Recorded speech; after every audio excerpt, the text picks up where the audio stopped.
Maisie Baker, welcome to the home of English football. How's it feel to be back on First Point soil? It is nice to be back. I can't believe how long it's been since I was here myself, to be honest. But it's impressive always coming back to this sort of venue.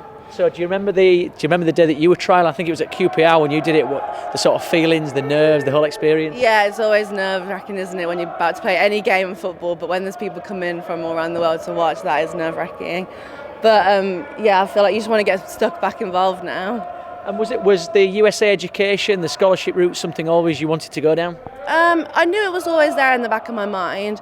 Obviously, when you're in school and everyone's sort of going to university in England, you think that's the path that you're going to take. But I knew with football the opportunity was there in America, and my dad was always pushing me to do it, really. So it was a hard decision, but I think definitely worth it. Tell us about the recruitment process. So when you've done your trial and you were looking at universities, what made you choose Miami University? Well, I knew I wanted to go to a big city. Even if I stayed in England to go to university, I was always thinking big city. I came from like a little village outside Birmingham, so nothing really going on. And then when Miami came over, it had the city, it had the beach, the weather, and all the football there. It's such a big sporting school as well.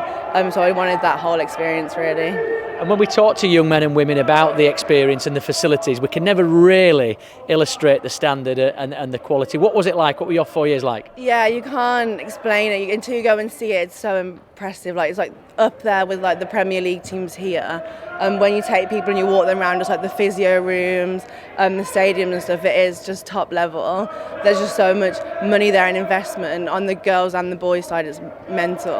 Was it quite difficult to get used to being, I suppose, a well-known name, a bit of a celebrity on campus? A little bit, and because Miami was such a big school, like there was the American football guys and they were like superstars on campus. You think you're never going to be like that at university, you think you just go and you just get on with your own things. But with the sports there, yeah, you just do get a little bit well known. Were you a better player after you'd been out there for 4 years or before you went? No, after 4 years, just the training and like the intensity. One thing I was always worried about was the fitness of the American girls, but when you get there, you just get up to speed with them. So much running, so much conditioning, and then you're ready to go. And what about now then? So you're fresh back from Miami, a little bit colder. Yeah. Are you adjusting to life back in the UK? Yeah, everyone said, how are you going to cope with the weather? And I was like, I did live there for 18 years before I went to America. So yeah, I'm back used to it, but I've got my big coat on. And lastly, what were your abiding memories? What were your favourite moments when you close your eyes? Or the best thing about being out there? It's that overtime winning goal, I think. Obviously in England you don't play overtime when you're drawing, but in America every game it has to be win or lose basically. So that win golden goal with all your team behind you, that's the best feeling ever. And in terms of the team, you've got colleagues from all over the world, haven't you? You're going to stay in touch with them all? Yeah, definitely. Well, my roommate who was with me for the whole 4 years, she was from Sweden, so I've been over to Sweden to see her already since I've been back. Yeah, all around the world.